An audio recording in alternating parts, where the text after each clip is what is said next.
So today, I want us to look at Jesus Christ Namuhla ngifisa ukuthi sibuke uJesu Kristu as our model njengaye oyisibonelo sethu in walking before God. ekuhambeni phambi kukaNkulunkulu. Somebody say Christ, Again, our model. our model. Yes, so Christ is our model, Basalwan. uJesu uyena esibukela kuye. We observe him Siyambheka to see how a man walks with God. sibone ukuthi umuntu uhamba kanjani noNkulunkulu. In Hebrew chapter 12, Incwadini yamaHebheru sahluko se-12 the Bible says, looking unto Jesus, iBhayibheli lithi sibheke kuJesu Kristu who is the author and the finisher of our walk with the Lord. okuyena umqalisi nomphelelisi wokuhamba noNkulunkulu. So, Christ Jesus uJesu Kristu is our point of observation. ena esibheka kuye. Hallelujah. We look unto Jesus. Sibheka kuJesu Kristu. That is why, Bazalwane, your life is incomplete Ingakho nje bazalwane impilo yakho ingaphelele. it's not complete Ayiphelele until Christ is in the picture.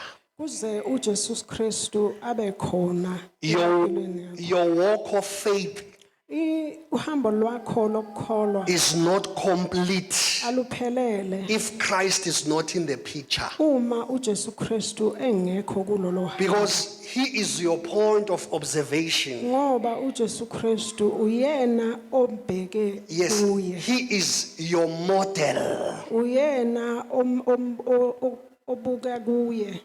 Ofanele ubuke kuye. Yes, because he's the only man on earth Ngoba iyona ndoda yodwa emhlabeni who walked perfectly before God. owahamba ngendlela efanelekile phambi kwaNkulunkulu. Hallelujah. So Christ is our model. Ngakho ke uJesu Kristu uyena umuntu esibuka kuye.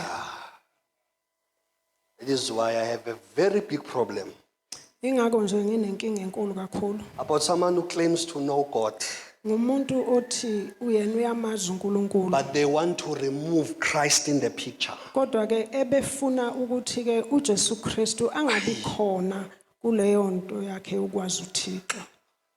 You know what kind of those people are? Uyazini ukuthi ihlobo lona labantu labo They like to say, I'm a believer, bathanda ukuthi ngikholwa but I'm not born again. kodwa ke angisindiswanga.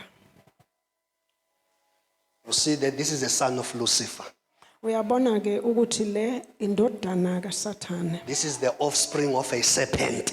Iyona ke inzalo yenyoka. How can you say you believe God, Ungasho kanjani ukuthi uyakholwa kuNkulunkulu but you remove Christ in the picture? kodwa ke umsuse uJesu Kristu kuloko kukholwa kwakho? For God so loved the world, uNkulunkulu walithanda izwe so that he gave with his only begotten son, kangaka ukuze anikele ngendodana yakhe ezelwe yodwa, so that whoever believes ukuze noma ngabe ubani okholwayo might be saved asindiswe through the very same son.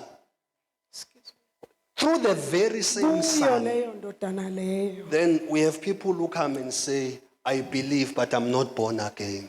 Kube khona abantu abathi ngiyakholwa kodwa angizelwe kabusha. Being born again Ukuzalwa is the kabusha only gate to God the Father. ilona sango lodwa eliya kuNkulunkulu uBaba. Jesus says, uJesu uthi without me, ngaphandle kwami you can never know the Father. ngeke wamazi uBaba. He says, I'm the way Uthi ngiyindlela to the Father. eya kuBaba. I'm the truth Ngiyiqiniso of the Father. likaNkulunkulu. And I'm the life Futhi that ngiwuphila. the Father produces to man, that the Father gives to man. Ngiwuphila uNkulunkulu akunikeza abantu. So you are a believer in God, Ngakho ungaba nje uyikholwa kuNkulunkulu but you say you are not born again. kodwa uthi wena usindiswanga. Aye, that's hypocrisy. Lokho ke kukuzenzisa. In fact, you hate God. Kahle kahle uyamzonda uNkulunkulu. People who utter such, they hate God. Abantu abakhuluma kanjalo bayamzonda uNkulunkulu. Where do I take this? Thaphi. Jesus says, he who loves the Son loves the Father as well. Yesu Kristu uthi loyo othanda indodana uyamthanda noNkulunkulu futhi. But whoever hates the Son, Kodwa noma ubani ozonda indodana he also hates the Father. uyamzonda noNkulunkulu futhi. Why people are trying to remove Jesus from the equation? Kungani abantu bezama ukuthi ke bamsuse uJesu Kristu kuloko? They want to serve God as they will. Ingoba bafuna ukuthi uNkulunkulu bamkhonze ngendlela abathanda ngayo. Without any correction, Bengalungiswa umuntu kuloko abakwenzayo. without any rebuke. Bengakhuzwa umuntu futhi. Because when Christ comes, Ngoba uma uJesu efika he brings order. uletha ukuqonda Yes, ukuthula yes. He brings direction uletha indlela so that we don't worship God anyhow. ukuze uNkulunkulu singamkhonzi noma kanjani. So that we don't walk with God anyhow. Ukuze singahambi noNkulunkulu noma kanjani. So Christ is our model. Ngakho ke uJesu Kristu unguye loyo sibukela kuye.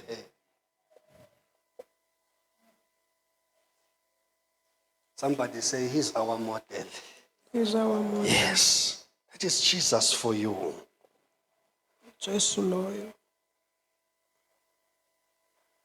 And we are instructed to have a relationship with him. Sinikezwa imiyalelo yokuthi sibe nobudlelwane naye. He even said it himself Naye ngokwakhe uthi in John chapter 15. encwadini kaJohn isahluko se-15 He says, abide in me uthi hlalani kimi and I will abide in you. nami ngiyohlala kini. That is a relationship. Leyo nto iwubudlelwano. Yes. That is having a fellowship with the Lord. Lokho kukubambisana noNkulunkulu. Kuhlanganyela noNkulunkulu. Yes. So Jesus is our model. Ngakho ke uJesu Kristu uyena muntu esibuka kuye. In the flesh, he lived a perfect life. Esaphila enyameni waphila impilo ephelelisiwe. He was demonstrating to us Wayesikhombisa on how to walk with God. ukuba sihamba kanjani noNkulunkulu. So if you miss Jesus, Uma ke ulahlekelwa uJesu you Kristu, have missed the whole idea of salvation. wena ke usulahlekelwe umqondo wonke You wensindiso. are just doing your own thing. Uzenzela okwakho nje. So Christ is our model. Ngakho ke uJesu Kristu uyena muntu esibuka kuye. That is my topic for today. Isihloko sami sanamhlanje leso. Christ our model. uJesu Kristu ewumuntu esibuka kuye.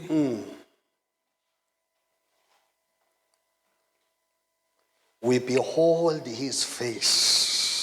Sibheke ubuso bakhe. Oh, we behold his glory. Sibheke inkazimulo yakhe. And we are continually changed. Ngakho siqhubeka njalo siguqulwa. Hey, as we behold him. Ngoba siloku sibheke kuye. Oh my God.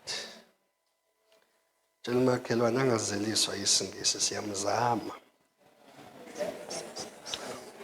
uyozosayina amaphepha wrong ngisho emsebenzini ngoba uyavilapha ukufundisa ingisi. Bese uthi inkosi izongibona.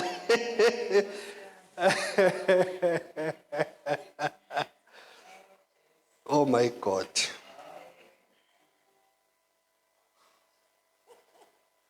I feel so heavy today. Ngizizwa ngithokozile. Oh, not happy.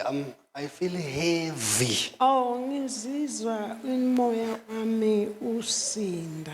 But not in a bad way. Kodwa hayi ngendlela embi. There is a weight of a glory. Ngizwa isisindo senkazimulo. Bazalwane, I'm begging you. Bazalwane ngiyanincenga. Take what you are taught here. Kuthatheni lokho enikufundiswayo lapha. I get so jealous on TikTok. Ngiba nomhawu kakhulu mangibona ku TikTok. Yes, Mama. When I see how people are benefiting from those 8 minutes clip. Uma ngibona abantu bezuza kuloko nje intshumayelwane yemizuzu eyishagalombili. Just a small clip. Nje intshumayelwana nje yomzuzwana nje. But they get so blessed. Kodwa ke bayabusiseka kakhulu. So I really get worried. Kodwa ke ngibe sengikhathazeka. So I'm begging you. Manje ke ngiyanincenga. What you receive here, Lokhu okwamukela lapha take it. kuthathe. Take it. Tell Makhelwane, take it. Take it. Hayi. Uye kulokhu ubukopopayi ku-internet. Listen, bazalwane, feast on the word of God. Lalela zitike ngezwi likaNkuluNkulu. Feast on the word of God. Zitike ngezwi likaNkuluNkulu. There is no other time Asikho esinye isikhathi except this time. ngaphandle kwaso lesi. And there is no other generation And asikho esinye isizukulwane except this generation ngaphandle kwaso lesi isizukulwane. that must worship God in a peculiar way. Ekufanele ukuthi uNkulunkulu imkhonze ngendlela ehlukile. Yes, yes. This is the generation Yiso lesi and isizukulwane. this is the time. And yiso futhi isikhathi lesi. I don't want to go deep in scriptures, Angithandi ukuthi ngijule kakhulu ngembhalo. but in the book of Revelation, Kodwa ke encwadini yesambulo there are 7 churches.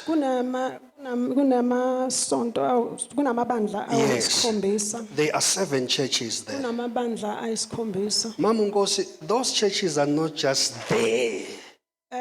Mrs Nkosi lawo amabandla awekho nje They are lapho. not just there. Hayi ukuthi akhona They nje. speak of 7 phases or 7 seasons of church in the earth. Akhuluma ngezigaba eziyisikhombisa zebandla. Yes. And the last church, Ibandla lokugcina, the 7th church, ibandla it lesikhombisa. speaks exactly of this present age. Ikhuluma ngqo ngalesikhathi sa It is this type of the church, ileli hlobo lwebandla. the 2025 church. Ibandla lakanyaka ka2025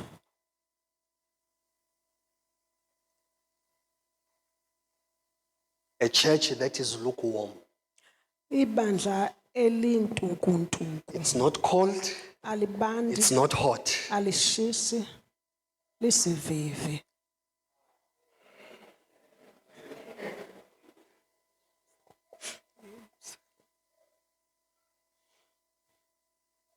A church of debates, Ibandla lempikiswano. yet sinners are dying outside. Kodwa abawoni noma izoni ziyafa lapha Yet ngaphandle. we are here Kodwa thina sila. competing about accuracy in theology. Siqhudelana ngokuthi ke ubani osho kuyikona kona embhalweni engcwele. This is the church. Yilo leli bandla. Look at the world. Buka ezwe.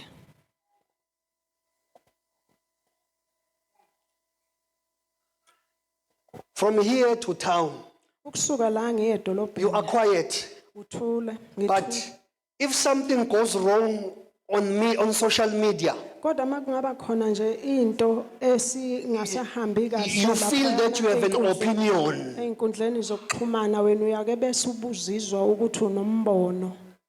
Oh my God, why nthemeleza? Hallelujah. Yeah. You feel that all of the sudden I can say something.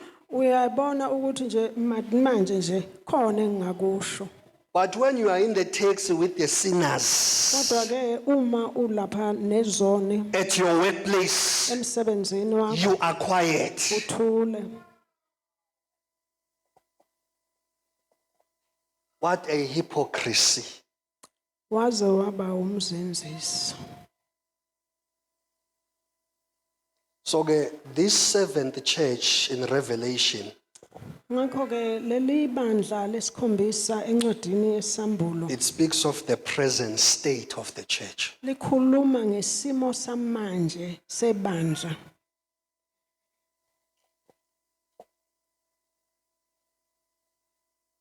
A church of talk. Ibandla lezinkulumo.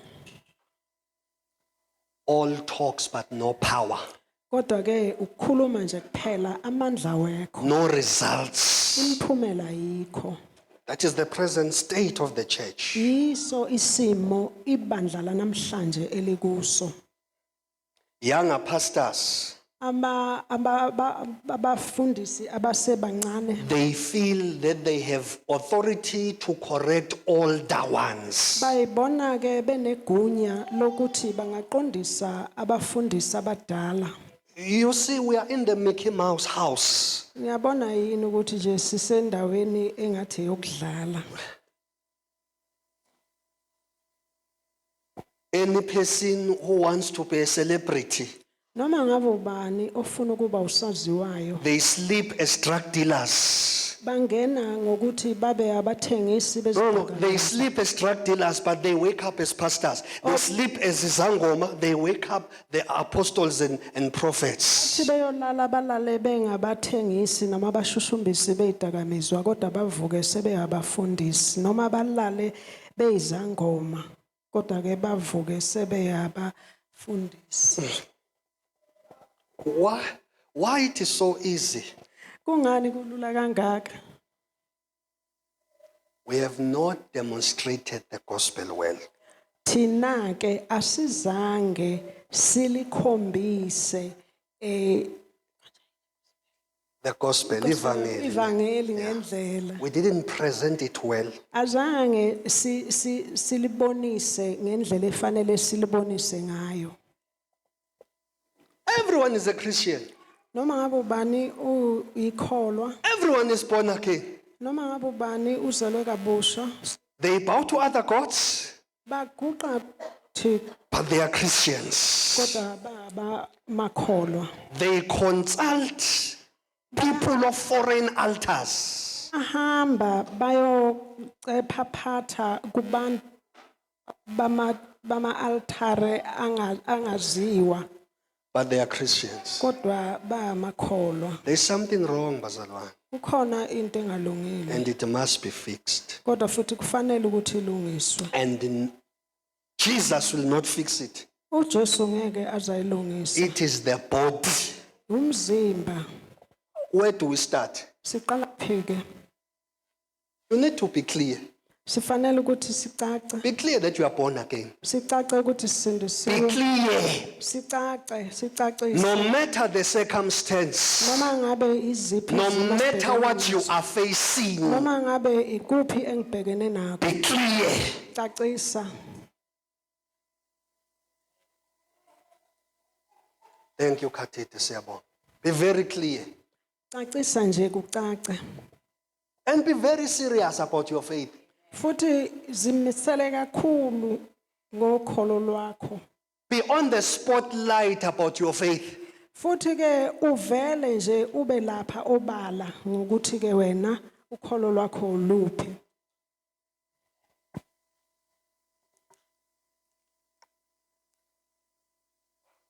Let us not play hide and seek. Yeah.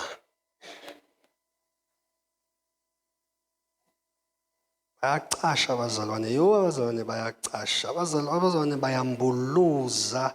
Abazalwane bafuna ukuthandwa yiwo wonke umuntu. Abazalwane bafuna ukumukeleka. Wawambona umuntu wakubona ubumnyama kumukela ukukhanya. Linjani kanti ikhanda lakho? Wabhala kanjani 1 + 1 = 2? Wabhala kanjani? You can't. Darkness is darkness, light is light. Lezi zinto azinabo ubudlelwano. Niyangizwa nibazalwane? Incwanga ngitsheleke isiZulu ingakabuyi imakhe esingisi. Mawusuyikholwa iba yikholwa. Makumele ulahlekelwa abantu, lahlekelwa ngabantu. Makumele kuphela ama-relationships, awaphela ama-relationships, but angikwazi ukuthenga ubudlelwane bami nomuntu at the expense of ubudlelwane bami noThixo. I cannot do that. Tell Makhelwane, you are too smart for that. You are too smart, man. Waphasa umatric when you are too smart for that.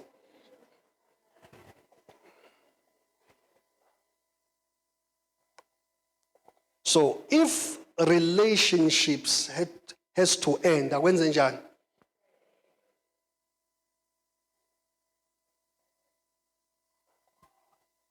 If I have to choose Uma kufanele ngikhethe between man and God, phakathi kwabantu noNkulunkulu, I choose God.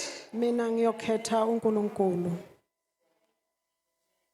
Even over my own siblings, I always choose God. Ngisho naphezulu kwezingane zakithi engizalwa nazo, I choose God. ngikhetha uNkulunkulu.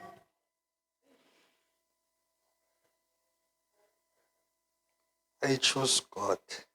Ngikhetha uNkulunkulu.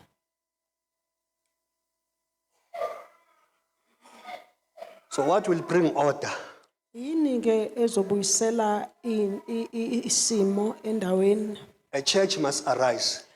Ibandla kufanele ukuthi lisukume. And the church must be clear on their stand. Futhi ke ibandla fanele licacise ukuthi limi kuphi. Don't play church. Ungazodlala isonto. Yay! Life will expose you, I'm telling you. Impilo iyokuveza ikwambule. We don't have to wait for hell to expose you. Ungalindi ukuthi kuze kufike No, we isihogo. don't have to wait for hell. Asifanele silinde isihogo. Time and seasons while you are alive will expose you. Sisaphila isikhathi nezinkathi ziyosambula zisiveze. That you are a church goer Zisiveze ukuthi singabasonti nje. and you like to play games Futhi ke siyathanda ukudlala imidlalo. in the name of God. Kodwa sidlala egameni likaNkulunkulu. Bazalwane, listen. Bazalwane lalelani. Engaze ngathemeleza Jehova.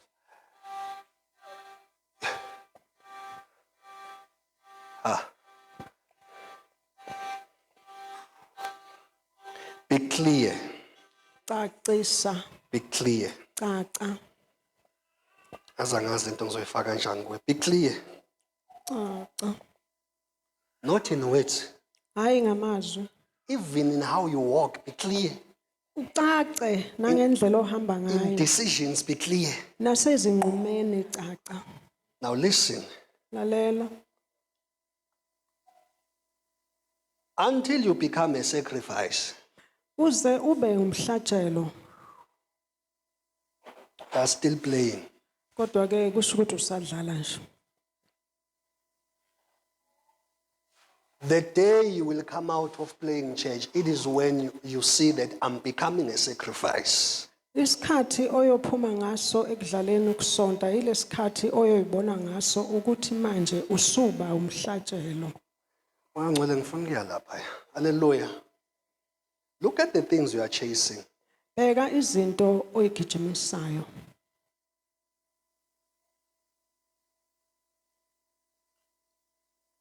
What weight do they carry in the salvation of your life?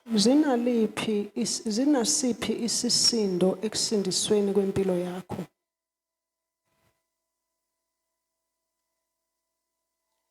most of the things that you are chasing Izinto eziningi lezi ke oyigijimisayo is to entice ourselves. ukuthi nje wena uzenze ukuthi uyigcwalise. Yeah, or ukuyithokozisa, yabo. Uyithokozise. Yeah, you're just enticing yourself. And not only that, Hayi kuphela lokho, you want to appear. ufuna ukubonakala. It's just for appearance.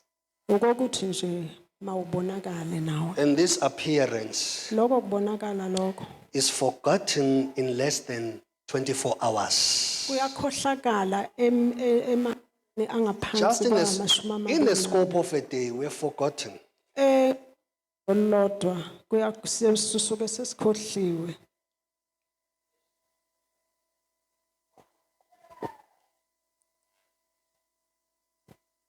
May God help us. uNkulunkulu asisize.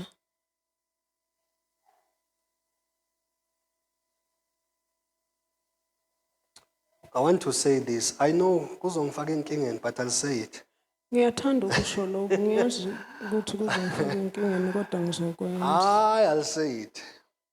Ngizokusho. If you are a believer, Uma ulikholwa,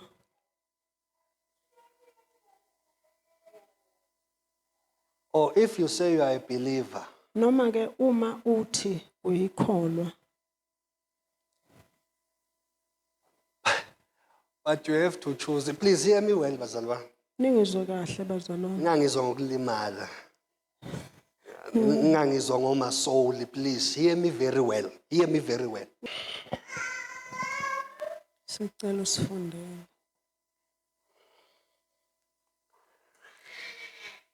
Nxa ebonakaliswa uKristu ongokuphila kwethu. Khona ke nani niyakubonakaliswa kanye naye enkazimulweni. Now the Bible says when Christ, iBhayibheli lithi uma uKristu who is our life, ophila kwethu, oh, Christ is my life. uKristu umpilo yami, ukuphila kwami. You see why we're saying Christ is our model, bazalwane? Uyabona yini ukuthi kungani ke sithi uJesu yena umuntu esibukela kuye? Because he is our life. Ngenxa yokuthi ke ukuphila kwethu, Yes, he is our life. ungukuphila kwethu.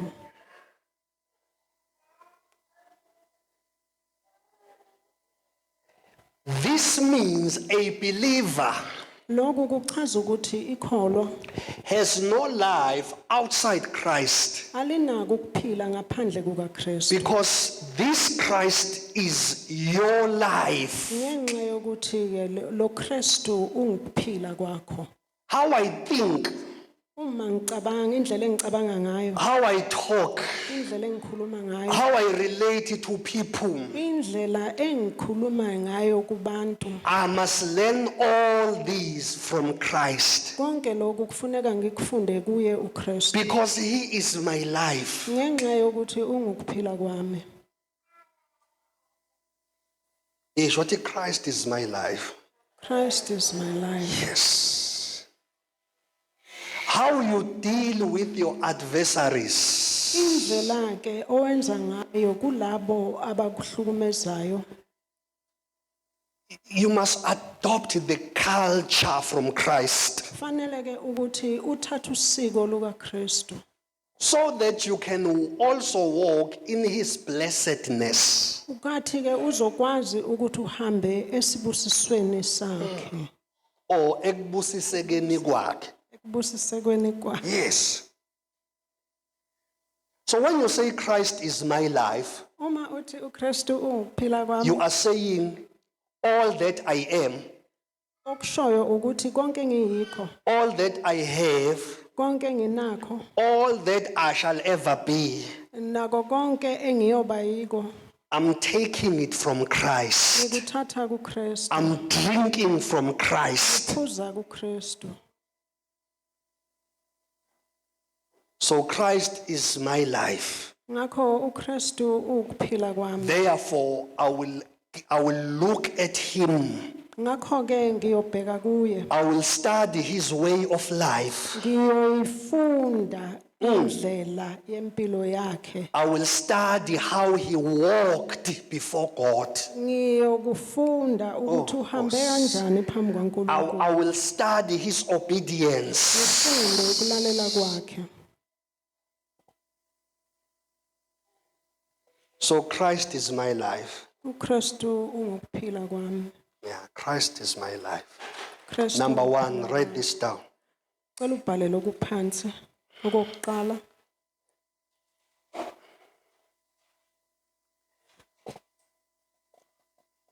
By obedience.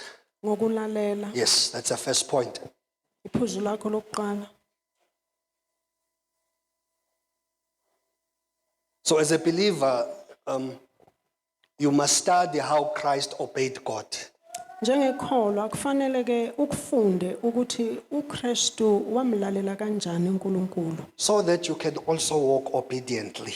Kathi nawe uzohamba ngokulalela. Thank you, Jesus. So number one, we said by obedience. Okokuqala sithi ngokulalela. Write down these verses Bala lamavesi alandelayo. because we won't read them all. Ngoba ngeke siwafunde wonke. Philip chapter 2, verse 5 to verse 10. AbaseFilipi isahluko sesibili ivesi lika 5 iliya ku 10 kweleshumi.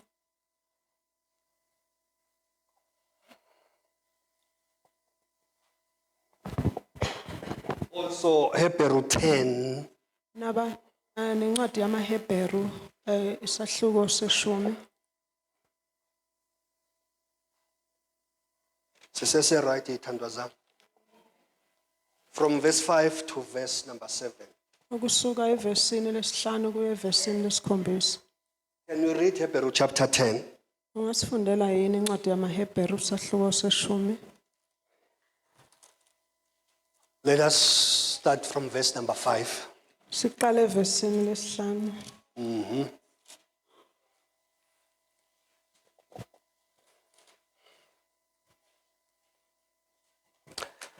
Verse 5 la uthi, that is why when Christ came into the world, he said to God, so he said to God the Father, you did not want animal sacrifices or sins offering, but you have given me a body to offer. Oh, how I wish we Bible start. Verse number 6. You were not pleased with burnt offerings or other offerings for sin. Verse 7. Then I said, uJesu kusho la, look, I have come to do your will, O God. As it is written about me in the scriptures, I have come to do your will, O God. As it is written in the scriptures. This is Jesus. uJesu lo. Hallelujah. He says, I have come uJesu lo uthi ngizile to do your will. ukuzokwenza intando Aha. yakho. So Jesus understood the assignment. uJesu wayiqonda into ayefanele ukuyenza And for him to execute it well, ukuze ayenze ngendlela efanelekile. obedience was the order of the day. Ukulalela kwakuyiyona Oh, into Nkosi. ofanele ukuthi ayenze. Yes, he had to obey. Wayefanele ukulalela. Bazalwane, listen. For you to do the will of God, Ukuze wena wenze intando you kaNkulunkulu, don't need strength. awudingi amandla, You don't need health. awudingi impilo, Ningizwe kahle nginga-interpret, you don't need power. awadingi amandla, You need obedience. udinga ukulalela, You need obedience. udinga ukulalela. It is by obedience Kungokulalela that God is pleased with us. ukuthi uNkulunkulu athokoze ngathi. How is your obedience? Kunjani ukulalela kwakho?